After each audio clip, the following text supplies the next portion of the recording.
এরে আয়েশা শোনো, এটা আমার উম্মতের কালেমার দাওয়াত দিয়ার দাগ। আমি নবী যখন কালেমার দাওয়াত নিয়ে শহরে যাইতাম, আমারে পাগল ভেবে পাথর ছুঁড়ে মারতো, আমারে কাফের বেঈমানেরা কত আঘাত করত।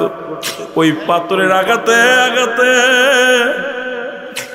আয়েশা রে আমার গায়ের ভিতরে দাগগুলো সব এই ক্ষত বিক্ষত দাগ আমার উম্মতের দাওয়াত দেওয়ার দাগ রে। পাথরের আঘাতে জর্জরিত আমি নবী। আম্মা জান আয়েশা সিদ্দিকা বলে, ইয়া রাসূলুল্লাহ, ইয়া হাবিবাল্লাহ, যারা আপনাকে মারল নবী গো, তাদের দিলে কি কোনো মায়া ছিল না? আমার নবী কান্দার আয়েশা রে, আমি নবী কোনো অপরাধ করি না, আমার অপরাধ একটা, আল্লাহর দ্বীন শিক্ষা দেওয়া। আমি গিয়েছিলাম, বলেছিলাম আল্লাহ এক, আল্লাহ এক, আমি তার প্রেরিত হাবিব, আমি তার রাসূল। এই সত্য প্রচারের জন্য কত পাথরের আঘাত খাইলাম রে আয়েশা। আয়েশা বলে, আল্লাহ আমার স্বামীর গায়ে যারা আঘাত করেছে, আমার নবীরে যারা মারছে, তাদেরকে দুনিয়া থেকে আলাগ করে দাও। নবীজি হাতটা নামায় বলে, আয়েশা রে খবরদার, খবরদার, তুমি তাদের জন্য বড় দিয়া দিও না। আরে তারা যদি দুনিয়া থেকে বিদায় হয়ে যায়, আমি ইসলামের দাওয়াত দেব কাদের? আমার আম্মা জান আয়েশা বলে, আল্লাহ আমার স্বামীর গায়ের দাগগুলো তুমি মোচন করে দাও। আল্লাহ নবী ডাক দেখো, আয়েশা রে খবরদার, এই দাগগুলো মুছার জন্য বলো না, কারণ ইয়াউমাল কিয়ামতের ময়দানে আমার উম্মতেরা যেদিন বিপদে পড়ে যাবে, এই এক একটা পাথরের দাগ দেখাইয়া আমি নবী মাওলার দরবারে দাবি করব, আল্লাহ আমার এই পাপিষ্ঠ উম্মতের গুনাহ মাফ করে নাজাত দিয়ে দাও। জোরে জোরে চিল্লা বলা যাবে না আল্লাহু আকবার। এই দুনিয়ার মুসলমান,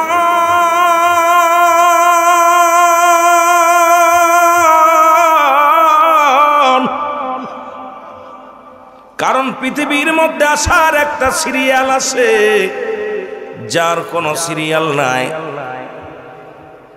মাঝে মাঝে আমি আলোচনার মধ্যে যে বারবার মনে পড়ে আর মনে করাইয়া দিই, দেখা যায় দাদা জিন্দা, নাতি নাই, নাতি জিন্দা, দাদা নাই।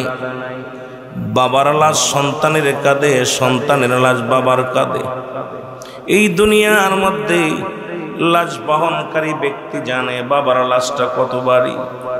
ওই সন্তানের জিগাইবেন, সন্তান বলবে, দুনিয়ার মানুষ শোনো, আসমান জমিনের মধ্যে আমি এত বড় ভারী বস্তু কখনো গ্রহণ করি নাই। বাবা জানে সন্তানের লাশ কত ভারী রে। ওই সন্তান পৃথিবীর সব সহ্য করতে পারে, ওই বাবা দুনিয়ার সব সহ্য করতে পারে, কিন্তু সন্তানরা বেদনা সহ্য করতে পারে না। কত বাবা সন্তানরে হারায়া পাগল হয়ে গেছে, কত বাবা মা ঘরের বাইরে হয়ে গেছে সন্তান হারায়া, বাবা হারায়া। রব্বি কারীম আজকের এই জান্নাতের বাগানে বসার মতো সুযোগ দান করলাম। আল্লাহ আমাদের আব্বা মা যারা দুনিয়া থেকে বিদায় হয়ে গেছে, প্রত্যেকের কবরখানা তুমি জান্নাতের বাগান বানায়া দিও। জোরে জোরে চিল্লায় বলা যাবেন আল্লাহু আকবার। এ দুনিয়ার মানুষ শুনে নাও গো, পৃথিবীর মধ্যে আমি আস্তে আস্তে আলোচনার মধ্যে যাই বলতেছিলাম, আসার একটা সিরিয়াল আছে, যার কোনো সিরিয়াল নাই। মানুষের মৃত্যু হয় দুইটা টাইমে, একটা হলো রাতের বেলা, একটা হলো দিনের বেলা। বান্দা দিন শুরু করেছিল, মৃত্যুবরণ করো নাই, রাত শুরু করেছো, মৃত্যুবরণ করো নাই। এখনো পর্যন্ত তুমি জিন্দা আছো, সকাল পর্যন্ত বেঁচে থাকবো কেউ গ্যারান্টি দিতে পারবো না। জোরে বলেন ঠিক কিনা? এই কোরআনুল কারীমের মধ্যে সমস্ত আয়াত স্বীকার করতে পারবা গো। একটা এত স্বীকার করার মতো ক্ষমতা কারণ নাই। কুল্লু নাফসিন যায়িকাতুল মাউত, এই কথাটা স্বীকার করার মতো ক্ষমতা কেউ নাই। এই পৃথিবীর মধ্যে এই ক্ষমতা কারো দেয়া হয় নাই। একমাত্র মৃত্যু নাই স্রষ্টার, মৃত্যু আছে সৃষ্টির। তবে কেন এত মস্তানি, কেন এত ভাব, কেন এত সুদঘোষ, কেন এত জিনা ব্যভিচার, কেন এত নিন্দা, কেন এত মস্তানি, কেন এত অহংকার, কেন দুনিয়ার পিছে গোল্লারে মুসলমান? সব কিছু ছেড়ে দিয়া রব্বি করিমের পাগল হওয়া লাগবে কি লাগবে না? এই দুনিয়ার মুসলমান শুনে লও গো,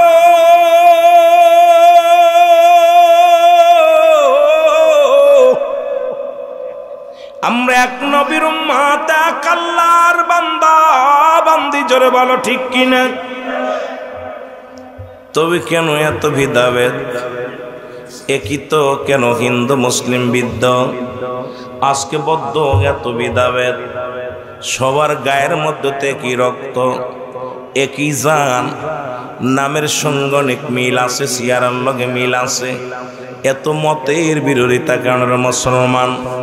একটা কথা মনে রাখো, সমস্ত ধর্মের খেলা যেখানে শেষ, সেখানে সুন্নিয়াতের মুসলমানদের খেলা শুরু। জোরে বলেন ঠিক কিনা? মুসলমান শোনো, আল্লাহর কাছে সবচাইতে বর্ণিত ধর্মের নাম হলো ইসলাম। নাম কি? জোরে বলেন কি? আল্লাহ বলেন ইয়া আইয়ুহাল্লাযীনা আমানু, আল্লাহ ইমানদারেরা, বিশ্বাসীরা। আমি আস্তে আস্তে আলোচনায় যাই, গভীরদের মন দিয়া শুনবেন মুসলমান। আল্লাহ যদি বলতে আইয়ুহান নাস, ও মানুষ সম্প্রদায়, আল্লাহ ডাক দিয়ে কয় ইমানদারেরা, বিশ্বাসীরা গো,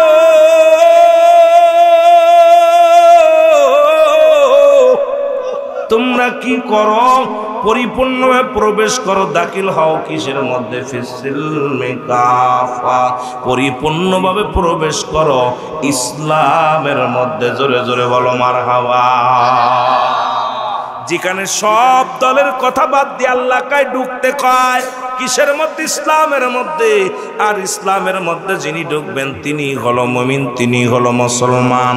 এখন ইসলামের আবিধানিক শাব্দিক অর্থ যদি এখন আলোচনা করি, ইসলাম মানে আত্মসমর্পণ, ইসলাম মানে শান্তি, ইসলাম মানে একত্ববাদ, ইসলাম মানে নিজে না অন্যরে খাওয়ানো, ইসলাম মানে নিজে না ঘুমানোরে ঘুম পাড়ানো, ইসলাম মানে নারীর সতীত্ব পাহারা দাও, ইসলাম মানে নিজে দুঃখে থেকে অন্যরে সুখে রাখো, ইসলাম মানে নিজে না ঘুমানোরে ঘুম পাড়াও। এখন ইসলামের মধ্যে ঢোকা পর যদি তোমার দ্বারাই যদি কোনো মুসলমান নিরাপদ না থাকে গো, ইসলামের মধ্যে ঢুইকা যদি তোমার দ্বারাই মন্দির ভাঙ্গা হয়, তোমার দ্বারাই যদি মুসলমান মাজার ভাঙ্গা হয়, তোমার দ্বারাই যদি মসজিদে আগুন দেয়া হয়, তুমি কেমন মুসলমান আর কেমন ইসলামের মধ্যে ঢুকছো আমার বুঝি আসে না। জোরে জোরে চিল্লায় বলা যাবে না ঠিক কি না? এত বাড়াবাড়ি না, একটা আয়াতের তাফসীর করেন না। এত কোরআন শরীফ, এই 6666 আয়াত, 33টা আয়াত, এই 114টা সূরার মধ্যে ছোট্ট একটা আয়াত, এইটার তাফসীর করতে বলবেন মুফতি সাহেবরে। এই মুফতি সাহেব, ইসলামের শাব্দিক, শুধু বেশি কিছু না, শুধু ইসলামের শাব্দিক অর্থটা বলো, পারিভাষিক শাব্দিক অর্থটা বলো, তোমার ওয়াজ, তোমার জিন্দেগি শেষ হয়ে যাবে। যদি ইসলাম মানে যদি হয় শান্তি, তুমি অশান্তির কোন কারণ, তোমার ভিতরে যখন অশান্তির ছায়া দেখা যায় তুমি অমুসলিম। ইসলাম মানে যদি আত্মসমর্পণ হয়, তোমার ভিতরে যদি অহংকার হয় তুমি অমুসলিম। তোমার ইসলাম মানে যদি হয় একত্ববাদ, তোমার দ্বারাই কোনো জাতি শান্তির মধ্যে নাই, তুমি অমুসলিম। ইসলাম মানে যদি হয় মুসলমান নারীর সতীত্ব পাহারা দিয়া, তুমি যদি হও জিনাকারী, তুমি অমুসলিম। যারা মুসলমান একটা কথা বিশ্লেষণ করো, তারপরে আলোচনা শোনো। সারা জিন্দেগি ভরে ওয়াজ শুনলাম, সারা জীবন পরে ওয়াজ শুনলাম, আমল করি নাই। মুসলমান কপাল মন্দ, কপাল মন্দ।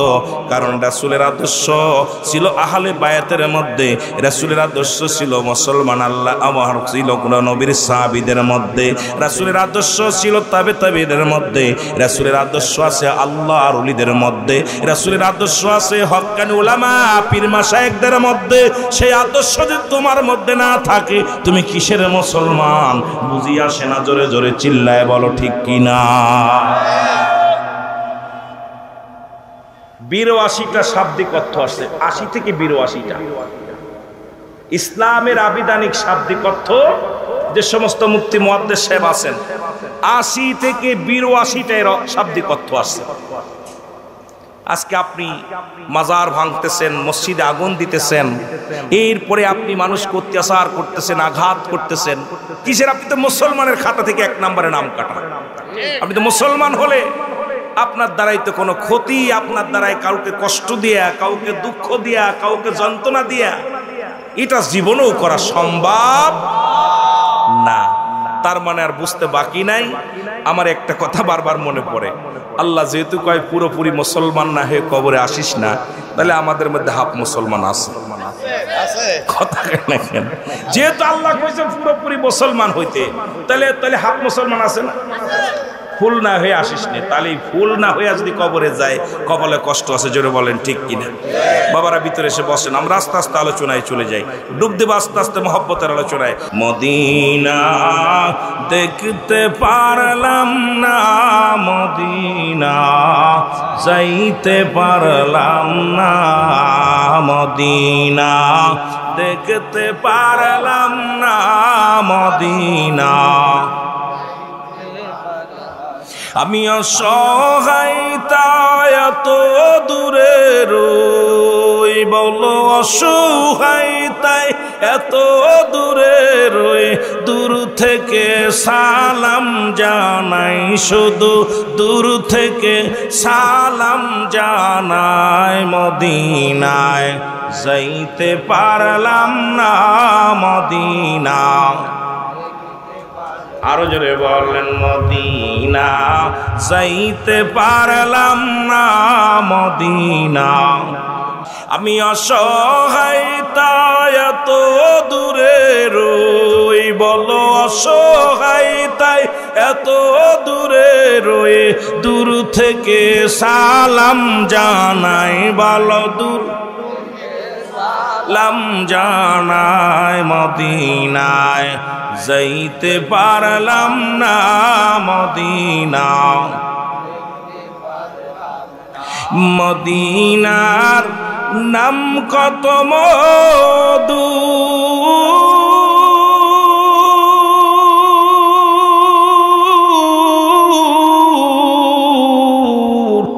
মদিনা আর যে কত দূর, আরে ওই মদিনার পথের ধুলি, ওই মদিনার পথের ধুলি মাখতে পারলাম না, মদিনায় যাইতে পারলাম না, মদিনা দেখতে পারলাম না, মহব্বতে বলেন মদিনা যাইতে পারলাম না, মদিনা। মদিনার নাম কত সুন্দর,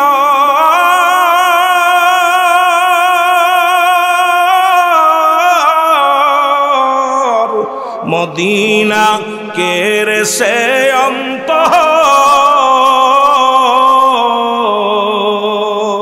এই গরিব দুঃখীর সালাম খানি, জগদীশপুরীর সালাম খানি পৌঁছাই দিও মদিনায়, বলো পৌঁছাই দিও নাই, মদিনায় যাইতে পারলাম না, মদিনা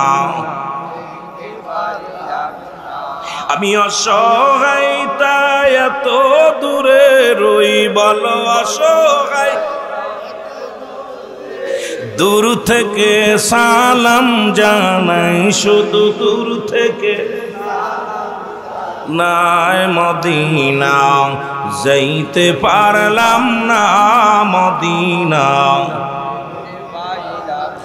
মদিনার উবাল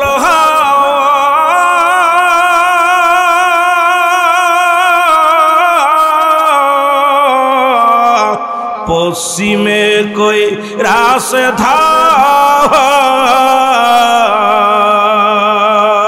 এই গরিব দুঃখীর সালাম খানি গরিব দুঃখীর সালাম খানি পৌঁছায় দিয়া মদিনায় বলো পৌঁছায় মদিনায় মদিনায় যাইতে পারলাম না মদিনা দেখতে পারলাম না মদিনা যাইতে পারলাম না মদিনা আমি অসহায় তাই এত দূরে রই বলো অসহায় দূর থেকে সালাম জানাই বলো দূর সালাম জানাই মদিনায়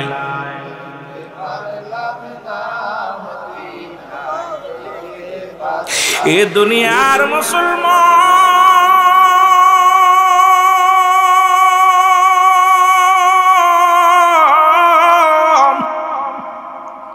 এর নবীর খাসলাত ইসলামের মধ্যে ঢোকো একটা কথা আমার মনে পড়ে গেল একটা দোয়েল পাখি রাহমাতুল লিল আলামিনের কাছে রাসূল আকরাম সাল্লাল্লাহু আলাইহি ওয়াসাল্লাম একটা গাছের পাশে দাঁড়ায় আছে একটা দোয়েল পাখি এসে বলে ইয়া রাসূলুল্লাহ ইয়া হাবিবাল্লাহ আপনি আমারে বাঁচান সুবহানাল্লাহ সুবহানাল্লাহ দোয়েল পাখিরা ডাকতে বলে নবী গো আপনি আমারে বাঁচান নবী কয় পাখিরে তোর কি হয়েছে বলে নবী গো আমার নিজের জন্য আমি বাঁচতে চাই না আমার ছোট্ট ছোট্ট দুটি ছানা আছে আমার বাসার মধ্যে নবী গো আমি যদি ছানার কাছে উড়ে না যাই খানা না খাওয়াইতে পারি মারা যাবে ইয়া রাসূলুল্লাহ ইয়া হাবিবাল্লাহ আপনি আমাকে দয়া করেন নবী গো নবী বললেন দোয়েল পাখিরে তুমি তোমার বিবরণ বলো দোয়েল পাখি চিনেছে সাপে চিনেছে বাঘে চিনেছে হরিণে চিনেছে আমরা অমানুষ নবীরে চিনতে পারি নাই নবীর সঙ্গে দুশ্মনী করি জোরে বলেন ঠিক আল্লাহ নবী ডাকতে বলে পাখি বলো তোমার মনের দুঃখ বলো পাখি বলে নবী গো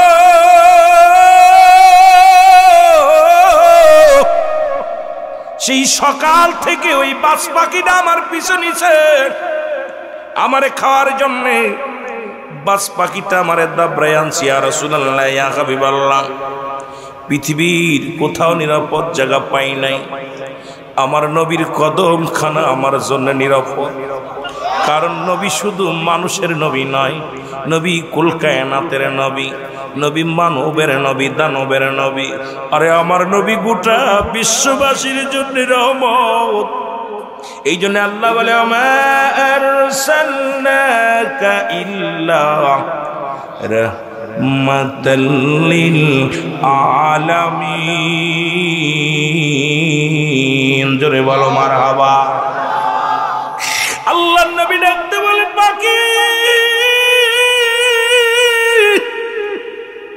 বলে নবী গো সারা পৃথিবীর মধ্যে একমাত্র নিরাপদ স্থান হলো আপনার কদম মুবারক নবী গো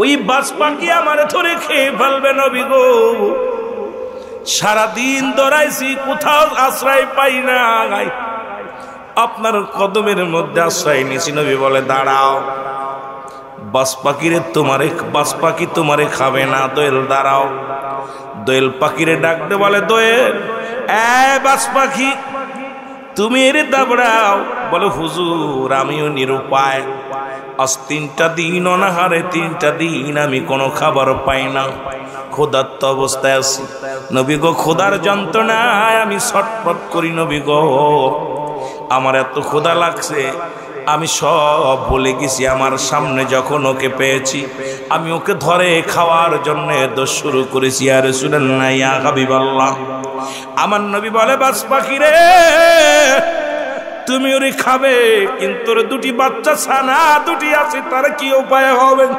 বলে নবী গো, আমিও 3 দিনও না হারে 3 দিনই খাবার পাই না। এ দুনিয়ার মানুষ তো গেল পাখির কথা, কিন্তু রসুল মুসলমান মানুষের মধ্যে এবার একদল। সাথে সাথে আবু জাহেল চলে আসে রাসূলুল্লাহর কাছে, ডাক দে কয় মুহাম্মদ, তুমি কালেমার দাওয়াত দাও। বলতে যদি পারো আমার হাতের মধ্যে কি আছে, যদি বলতে পারো। মানুষের চরিত্র দেখেন আমার নবীরে পরীক্ষা করে কেমনে। আমার নবী কয় হায়াতি খায়রুল লাকুম, আমার হায়াতের জিন্দেগিটা আমার উম্মতের জন্য কল্যাণ স্বরূপ গো।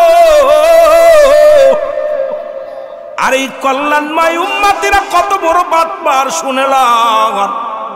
আবু জাহেলের খালাতো ভাই যারা আছে নবীর দুশমনি করে, তারা ওই খালাতো ভাই তার আপন ভাই কি করেছিল শুইনা নাও ভাই। আবু জাহেল ডাক দেখায় মুহাম্মদ, আব্দুল্লাহর বেটা মুহাম্মদ বাতিজা, আমার হাতের মধ্যে কি আছে যদি বলে দিতে পারো, আমি কথা দিলাম কালেমা পড়ে মুসলমান হব। আমার নবী কয় এই গায়েবের খবর দেনেওয়ালা আমার একমাত্র আমার আল্লাহ। তোমার হাতের ভিতরে কি আছে এটা আমি কি করে বলবো? বাবার দিলের কান্ডে লাগায় শোনো। আর ওর চাইতে যদি তোমার হাতের ভিতরে যেটা আছে ওটা যদি সাক্ষী দেয় তাহলে কেমন হয় জোরে বলা যাবে না সুবহানাল্লাহ। মানুষ পরীক্ষা করতেছে আমার নবীরে, পশু পাখি চিনেছে। আমি আস্তে আস্তে যাব, আলোচনার মধ্যে কেবল ডুব দিছি। চিস্তি মাইনুদ্দিন চিস্তির কথা বলবো, শরিয়াত তরিকাতের কথা বলবো, শুধুমাত্র নবীর ইশকের কথা বলতেছি। আইরে মানুষ, আমার নবী বলতেছে যেহেতু এটা যদি আমি বলি গায়েব হয়ে যায়, এটা তো খবর না রাখে আল্লাহ। তোমার হাতের মধ্যে যে জিনিসটা আছে ওইটা যদি বলে দেয় যে আমি এই জিনিস, তাহলে কেমন হয় বাবা? সুবহানাল্লাহ কইতেন নি? কত বড় নবীর, কত আমার কেমন নবী গো, কেমন ম্যান। আবু জাহেল কয় বাতিজা, বাতিজা রে, যদি তুমি বলে দিতে পারো যদি এটা যদি হয় তাহলে তোর কোনো কথাই না, তোমার ডবল মানবো, বেশি মানবো। আমার নবী হাতের দিকে ইশারা দিয়ে আল্লাহ, আবু জাহেল হাতের মধ্যে কি আছে বলে দাও। সঙ্গে সঙ্গে ওই হাতের ভিতরে পাথরখানা কালেমা পড়ে নিছে, লা ইলাহা ইল্লাল্লাহু মুহাম্মাদুর রাসূলুল্লাহ। পাথর উসি নিছে আমার নবীরে, জোরে বলেন ঠিক কিনা? কিসে চিনছে? জোরে বলেন কিসে চিনছে? আর আবু জাহেল চিনতে পারেন, ওর খালাতো ভাইরা এখনো চেনে নাই, ফুফাতো ভাইরা চেনে নাই, মামাতো ভাইরা চেনে নাই, কিন্তু ঠিকই পাথরে চিনেছে আমার নবীরে। আবু জাহেল কয় বাতিজা, তুমি এত বড় জাদুকার, মক্কা মদিনার সব চাইতে বড় জাদুকার রে বাতিজা, তুমি পাথরকে কালেমা পড়েছে, ঈমান আনছে, এবার চলে গেলেন দৌড়াইয়া ফালায় যায় বাতিজারে, তুমি সবচেয়ে বড় জাদুকার। জোরে বলো নাউজুবিল্লাহ, আর একটু জোরে বলো নাউজুবিল্লাহ। এবার নবীজি একটা গাছের নিচেই দাঁড়ায় আছে। ওই খালাতো ভাইদের চরিত্র শোনেন বাবা, শুনে নেন, বুঝতে পারবেন কথাগুলো বললে। এবার নবীজি গাছের নিচে দাঁড়ায় আছে অনেকগুলো লোক নিয়ে। আবু জাহেল ডাক দে কয় বাতিজা রে, ওদিনে তো দেখলাম বড় জাদু খেলার খেললা, মক্কা মদিনা আর বড় জাদুকার। আজকে যদি তোমাকে বলতে চাই চন্দ্রটাকে দ্বিখণ্ডিত করে দিতে পারো, চাঁদকে দ্বিখণ্ডিত করতে পারো, আমি আবু জাহেল কথা দিলাম যাদেরকে সঙ্গে নিয়ে আইছি সবাই মিলে কালেমা পড়ব, তোমার দলগত অন্তর্ভুক্ত হয়ে যাব। আমার নবী ডাকতে কয় ও চাচা একটু ধৈর্য ধরো। নবীজি শাহাদত আঙ্গুল মুবারক চাঁদের দিকে দিয়া একটা টান লাগায় দিছে, সঙ্গে সঙ্গে চন্দ্রটা দ্বিখণ্ডিত হয়ে গেছে। জোরে বলেন মারহাবা। এরা মুসলমান এমন ভাবে দ্বিখণ্ডিত হইল গো, এত দূরত্ব হয়ে গেছে ভিতরে থেকে আরশে আজিম পর্যন্ত দেখা যায় গো। জোরে জোরে চিল্লা বলা যাবে না মারহাবা। কাটছে তো কাটছে, আবু জেহেল কয় ওরে বাবারে বাবা, আমাদের সুন্নিয়াতদের যারা আছি আমাদেরকে তোরাতে বেদাতি মৌলবী কয় খালি, কেন যতই দেখায় আর যতই নবী শান বলি, নবী ওদের কাম করতে পারি না, আমরা কেমনে করি? জোরে বলেন ঠিক কি? কয় ভাতিজা তো এখন দুনিয়ার জগতে শ্রেষ্ঠ জাদুকার, আকাশেও জাদুকার, চন্ডতি খণ্ডিত করেছে, এমন জাদুকার পৃথিবীর মধ্যে আর কেউ নেই। পৃথিবীর মধ্যে আমি সবাইকে বলে দিলাম, তোমরা শুনে রাখো, আমার ভাতিজা মুহাম্মদ মক্কা নগরের সবচাইতে বড় জাদুকার। জোরে জোরে চিল্লায় বলা যাবে না নাউজুবিল্লাহ? আর একটু জোরে জোরে চিল্লায় বলা যাবে না নাউজুবিল্লাহ? কিন্তু উপস্থিত যত মানুষ ছিল সবাই পড়ে নিলেন আশহাদু আল্লা ইলাহা ইল্লাল্লাহু ওয়াহদাহু লা শারীকা লাহু ওয়া আশহাদু আন্না মুহাম্মাদান আবদুহু ওয়া রাসূলুহু লা ইলাহা ইল্লাল্লাহু মুহাম্মাদুর রাসূলুল্লাহ। জোরে জোরে চিল্লায় বলা যাবে না আল্লাহু আকবার। মদিনা যাইতে পারলাম না, মদিনা, আরো জোরে বলেন মদিনা যাইতে পারলাম না, মদিনা। আমি অসহায় তাই এত দূরে রয়ে, ভালো অসহায় তাই দূর থেকে সালাম জানাই, শুধু দূর থেকে সালাম জানাই, মদিনা না মদিনা। এ মুসলমান শুনে নেন, কয়েকটা কথা বলে আমি আলোচনার মধ্যে যাই গো। রহমতের নবী যাইতেছিলেন, হঠাৎ করে একজন কুস্তি খেলোয়াড়, রুকানা নাম। ওরে কপাল যাদের মন্দ, কপাল ভালো না হলে সুন্নি তরিকায় ঢোকা যাবে না। এই নবীর আশেক হইতে লাগলে কপাল লাগে, জোরে বলেন ঠিক কিনা? কপাল ভালো না হইলে জীবনেও তোর কপালে সুন্নিয়াত কবুল করবি না। মুসলমান শুনে নাও, ওই যে সারা জীবন সুন্নিয়াত করল রে মুসলমান, কোথায়? সোনাকান্দা দরবারে একজন মুহাদ্দিস, নাম বলবো না, নাম বলা যাবে না, ওর হাইলাস করার সময় আমার নাই। আরে কপাল আবু জেহেলের কপালের সঙ্গে ঘষা মারছে, সুন্নিয়াত থেকে বের হয়ে যে বলছে আমি বড় বুজুর্গ হয়ে গেছি। জোরে বলেন ঠিক কিনা? রাগ করবেন না বাবা, রাগ করার জন্য আমি কারণ নাম বলতে চাই না, কারণ কাউকে আঘাত করে বলার অভ্যাস আমার নাই। রোকানা বলে, আব্দুল্লাহর বেটা মুহাম্মদ, তুমি আমার লাগে কুস্তি লড়বানি, যদি কুস্তিতে পরাজয় মানো তাহলে তুমি আমার দেবতারে ভগবান মানাবা, আমার ভগবানকে মেনে নিবা, আর আমি যদি পরাজয় মানি তোমার খোদাকে মেনে নিব। তুমি যে বলো বরং রাখতে লাগিলা রাজি শুনি, আমার নবীকে আমি রাজি। আরো জোরে বলে নবীজি বলে, লোকামারে আমি কুস্তিতে কুস্তি খেলতে রাজি।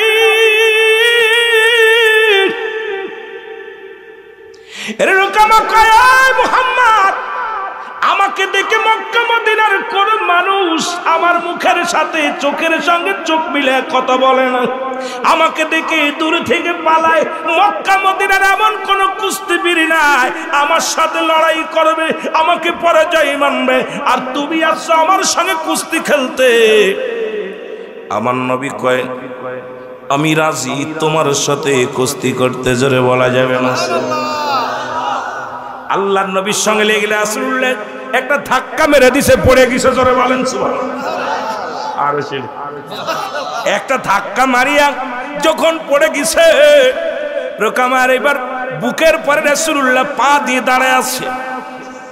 রোকামা কয়, হুজুর আব্দুল্লাহর বেটা মুহাম্মদ মাফ চাই, আমার পাটা সরায় নাও।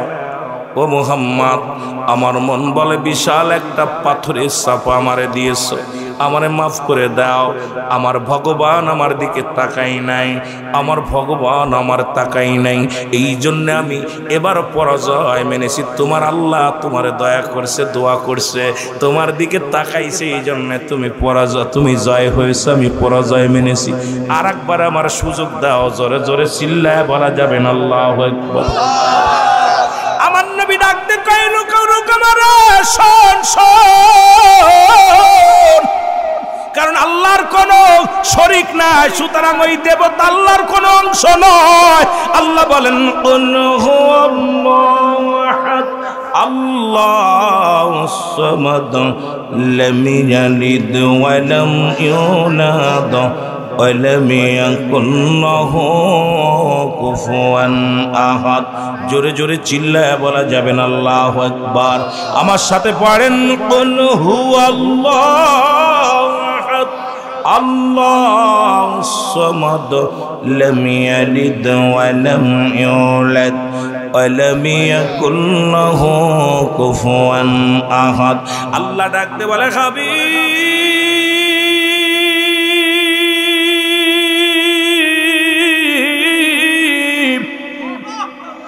নবী গো, ওদের জানা দেন আমি আল্লাহ এক। আমার নবী কয় রুকামা শোনো, আজকে তুমি যে দেবতারা পূজা করো উনি আল্লাহর কেউ নয়, শরীক নয়, সুতরাং আল্লাহ এক। এখনো সময় আছে, তুমি পরাজয় মেনে সারেন্ডার করো, সারেন্ডার করে মাওলার প্রতি মানানো। রুকামা কয় না না, আমার দেবতা আমার খোদার পাওয়ার বেশি, আজকে আমার দিকে তাকায় নাই। নবী কয় শুনে নাও, শুনেন আল্লাহ কি কয় শোনো। এই কোরআনের আয়াত আল্লাহ সূরা ইখলাসের মধ্যে বলে, আল্লাহ বলে ডাকতে বলে ও বান্দা শোনো, আমি আল্লাহ এক। আসমান জমিনের মধ্যে কারু জন্ম দিই নাই, কারু থেকে আমি জন্ম নিই নাই। আসমান জমিনের মধ্যে আমার সমতুল্য সমকক্ষ আর কেউ নাই। আর সারা পৃথিবী আমার মুখাপেক্ষী, আমি কারোর মুখাপেক্ষী নয়। আল্লাহ নবী ডাক দে কর রুকামা শোনো, এই পৃথিবীর সবাই তার মুখাপেক্ষী, সে কারোর মুখাপেক্ষী নয়। এখনো সময় আছে, আয় আয় আয়, ফিরে আয় যদি বাঁচতে চাস। জোরে বলেন মারহাবা। ও তোরা দেখলে সবই পাগল হবি, দেখলে সবই এর কাঁদবি বসে নিরালায়, তোরা কাঁদবি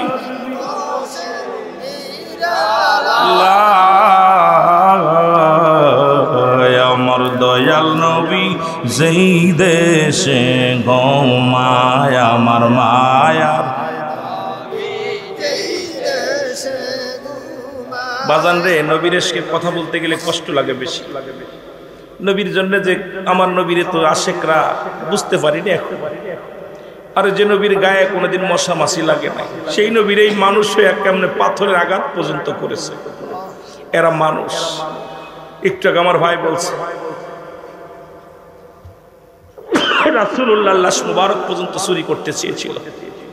অসংখ্য মুনাফিক ছিল। আল্লাহ কামিনান নাস, মানুষের মধ্যে মায়া করলো, তারা বলবে আমার না, তার ঈমান আনছে বিল্লাহি, আল্লাহর প্রতি, অবিল আখিরাতে বিশ্বাস স্থাপন করেছে।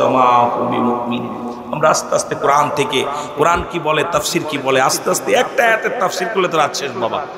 ওই যে ইসলামের তাবির ভাব, ওইটার পরে আলোচনা করলে আমি জিন্দেগি কাটাই দিতে পারবো, এত লাগবে না। কিন্তু দুঃখ, আমরা আজকে দেখেছি অনেক আলেম আয়াত পইরাই গিবাত, আয়াত পরেই সমালোচনা, এটা আমরা পারি না। কারণ মহব্বত, রাসূলের মহব্বত অন্তরে ধারণ করো, বড় ধারণ করো। রাসূলুল্লাহর প্রেম ভালোবাসা যার অন্তরে নাই, তার ঈমান বলতে কিচ্ছু নাই, সরাসর বেঈমান। জোরে বলেন ঠিক কিনা?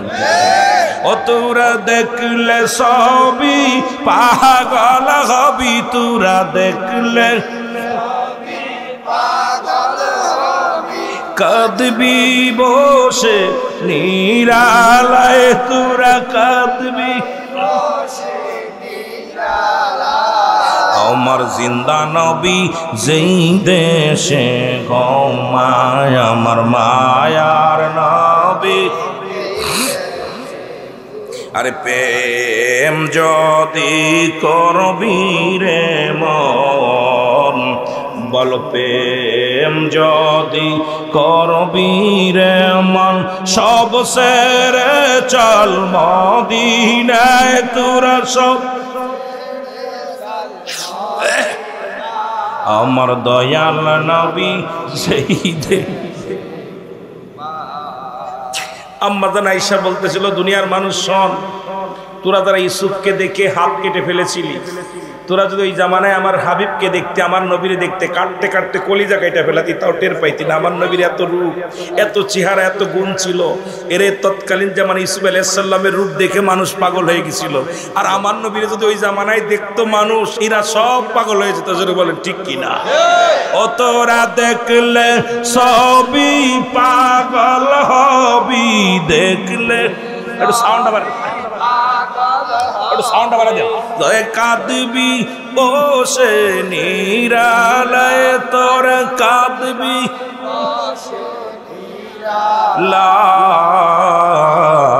আমার দয়াল নবী মায়া, আমার মায়া। এ মুসলমান শুনে নাও, আম্মা জান আয়েশা সিদ্দিকা বলতেছিল, ইয়া রাসূলুল্লাহ, ইয়া হাবিবাল্লাহ, নবী গো, আপনার কি কোনদিন বসন্ত রোগ হয়েছিল? রাতের বেলা প্রশ্ন করে আমার নবীর, ইয়া রাসূলুল্লাহ, ইয়া হাবিবাল্লাহ, নবী গো, আপনি বলেন আমার কাছে, আপনার কি কোনদিন বসন্ত রোগ হয়েছিল? নবী বলে, আয়েশা রে, তুমি জানো না, পৃথিবীর কোন মশা মাছি আমার গায়ে পড়তে পারে না। জোরে বলেন সুবহানাল্লাহ। এরে আয়েশা শোনো,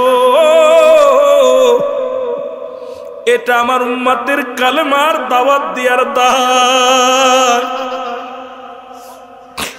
আমি নবী যখন কালেমার দাওয়াত দিয়ে শহরে যাইতাম, আমারে পাগল ভেবে পাথর ছুঁড়ে মারত, আমারে কাফের বেঈমানেরা কত আঘাত করত।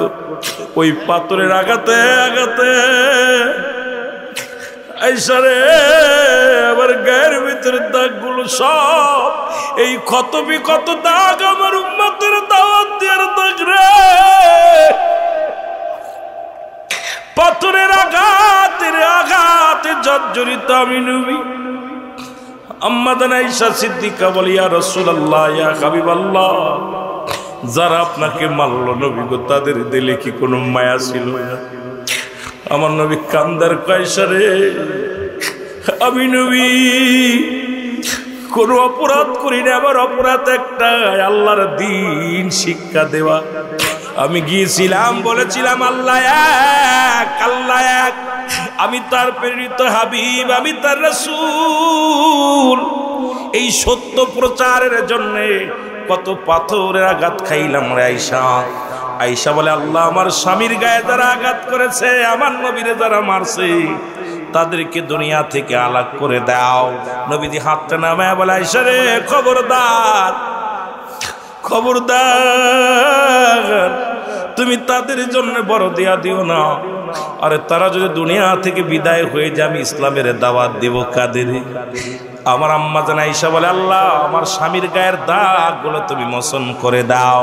আল্লাহ নবী ডাক দেখে, আয়েশা রে, খবরদার, এই দাগগুলো মুছার জন্য বলো না, কারণ ইয়াউমাল কিয়ামতের ময়দানে আমার উম্মতেরা যেদিন বিপদে পড়ে যাবে,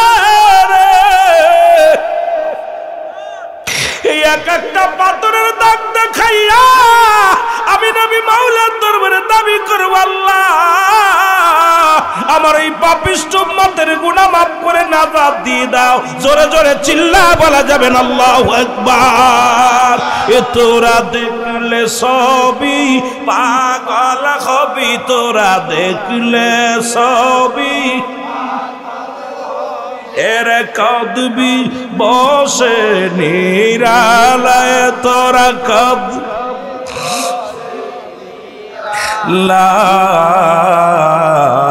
আমার দয়াল নবী।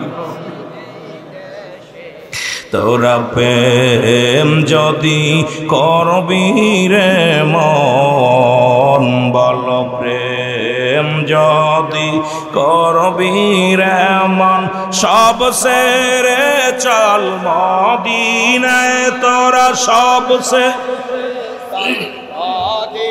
না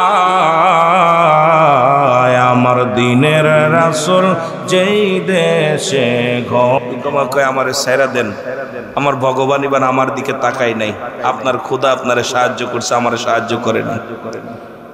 সারছে নবীজি সাইরা দিছে। কয় তৃতীয়বার আবার, এইবার লোকামা কি করছে, কয় ভগবান তুই ছাড়া আমার কেউ নেই, ঈশ্বর রে আমার বাসা দয়া কর, মুহাম্মদ থেকে তো ধর্ম নষ্ট হয়ে যাবে, বিপদে পড়ে যাবো, তোর আর কেউ মানবে না। নবীজি আল্লাহ তুমি সহায়, আমি সহায়। নবীর কথা শুনছেন আল্লাহ, আল্লাহ তুমি সহায় আমি অসহায়। আর কত বড় বাটপার, আর আমার নবীকে কয় আল্লাহ আমি তো অসহায়, তুমি সহায়। আল্লাহু আকবার বলেন না। শিক্ষার দিক আল্লাহ আবার ধাক্কা দিছে, লুকামা জমিনের মধ্যে পড়ে গেছে, জোরে বলেন না মারহাবা। এবার লুকামা ডাক দেখায় মুহাম্মদ আমি পরাজয় মেনেছি, তিনবার তোমার খোদা তোমার রব তোমারে জয়লাভ করায়া দিছে, শুনে নাও আমি পরাজয় মানছি। আমার নবী কয় এরে মুসলমান শোনো, মার শুনে নাও, দিলের কান্ডা লাগা শোনো। আমার নবী কয় তুমি এই পরাজয় তোমার ভগবান তোমারে বাঁচাইতে পারে নাই, তুমি যদি জাহান্নাম থেকে বাঁচতে চাও তাহলে কালেমা পড়ে নাও লা ইলাহা মুহাম্মাদুর রাসূলুল্লাহ। জোরে জোরে চিল্লায় বলেন সাল্লাল্লাহু আলাইহি ওয়াসাল্লাম। লোকামা কয় মুহাম্মদ আমি মানি আপনার খোদা সত্য, আপনি সত্য, কিন্তু আমি যদি এখন কালেমা পড়ি, আমি যদি আপনার ধর্ম গ্রহণ করি, মানুষ বলবে মুহাম্মাদের সঙ্গে কুস্তিতে হেরে যে কালেমা পড়ে নিছে, সুতরাং আমি কালেমা পড়ব না, আমি পরাজয় মেনেছি, এটা আপনি আমি জানি, আর কাউকে জানতে দেওয়া যাবে না। আমার নবী কয় লোকমারে এই ইসলামের মধ্যে আসতে কপাল লাগে, নবীজির ভালোবাসার মধ্যে আসতে কপাল লাগে। লোকমারে যা তোরে বাঁচাইতে চেয়েছিলাম জাহান্নাম থেকে, তুই নিজের জাহান্নামে নিজেই ঝাঁপিয়ে পড়লে চলে যা। ও মুসলমান শুনে নাও, এই জন্য আমি এখনো বলি যারা নবীর সঙ্গে দুশ্মনী করো এখনো সময় আছে, এখনো সময় আছে, রাসূলের পথ অনুসরণ করো, রাসূলের মত অনুকরণ করো, রাসূলের পথ অনুসরণ যদি করতে পারো। কারণ এই পৃথিবীর মধ্যে আমার আগের বক্তা বলেছে পৃথিবীর মধ্যে একটা হলো আমল, একটা হলো ঈমান। ঈমান হলো নবী মুহাম্মদুর রাসূলুল্লাহ মুসলমান সাল্লাল্লাহু আলাইহি ওয়াসাল্লাম। ব্যক্তির জীবনের অমূল্য সম্পদের নাম, ব্যক্তির জীবনের অমূল্য সম্পদের নাম হলো রুহু, আর মানব জীবনের অমূল্য সম্পদের নাম হলো ঈমান। ঈমানবিহীন যেমন কোনো আমলের মূল্য নাই, রুহুবিহীন যেমন বডির কোনো মূল্য নাই। এ মুসলমান তোমার এই দেহখানার মধ্যে রুহু আছে, রুহু থাকার কারণে তোমার পচা গোলা বডিটা বিদায় দিবে না, কবর নিবে না, গোরস্থানে নিবে না, মন্দির নিবে না, কোথায় মুসলমান চিতায় নিবে না, গির্জায় নিবে না, কোথাও নিবে না। কারণ রুহুটা থাকার কারণে বডিটার যত মূল্য, এইরকম বডিটার মধ্যে রুহুটা বাইর হয়ে গেছে। দেখতে শুনতে ভালো, কিন্তু এই বডির কোনো দাম নাই, সঙ্গে সঙ্গে বিদায়ের জন্য সবাই ব্যস্ত হয়ে যাবে। তদ্রূপ একটা হলো ঈমান আর একটা হলো আমল। ঈমান মুসলমান শুনে নাও, ঈমান আমল হলো নামাজ, রোজা, হজ, যাকাত, কুরবানি, কোরআন শরীফ তেলাওয়াত করো, যাই করো, এটা হলো আমল। আর ঈমান হলো নবী মুহাম্মদুর রাসূলুল্লাহ সাল্লাল্লাহু আলাইহি ওয়াসাল্লাম। ওই রূহবিহীন বডি যেমন, ঈমানবিহীন আমল তেমন। কথা বুঝেন না?